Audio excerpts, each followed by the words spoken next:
what do what do you say to a founder or a company that maybe just doesn't know why it's smart to invest in PR? Talk about like the investment case, why it's so Sure. important. So we work with 50% of our portfolios, actually, we work with venture capital funds, and then the other 50% is brands. So I've heard it on both sides. There are VCs who are like, you need to over index on PR and over invest. And then there are others who honestly, I just don't think understand it. And they Hmm. probably had bad experiences because there's a lot of PR firms out there who will literally take on any client. And you just can't do that because one, I mean, let's be honest, not every product is interesting. Not everyone has a story, and PR isn't right for everyone. Um, but I think now what we're seeing is, at least on the growth marketing side, the cost has gotten significantly higher. Yeah, they're So crazy in a lot of places. like crazy high, and people are spending insane amounts of money. And so the CAC, which is cost per acquisition of a customer, has skyrocketed, at least on the fintech side of things.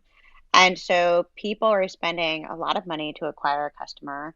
And typically they're doing that through paid ads on TikTok, Instagram, like Facebook. And then every single tech company, from what I've seen, maybe this is a grandiose statement, but a lot of them are working with the same influencers. Hmm. And so there's customer fatigue. They're seeing the same influencers used across all of these platforms. And then they don't, one, it's an ad, and two, it's not authentic.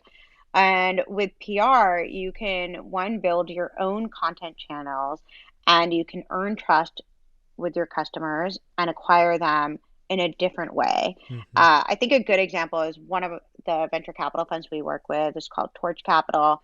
They've invested in Sweetgreen, ZocDoc, Row. I mean, like, Yeah, they're great. they've invested in a lot of amazing companies. One of their fintech companies is this neobank called Lily. And the founder was actually very against doing PR. And the VC was like, no, no, no, you have to work with Bevel. I promise you, like, stop spending money on growth marketing. And so we literally doubled their customer base in 9 months, from 220,000 to 500,000 customers. And we did this really interesting content campaign with Adam Wahid, who is an influencer on Instagram. And we had over 1.5 million views on TikTok and Instagram. So things like that, I think you can start to marry different channels like in the same way without paying them and doing a paid ad.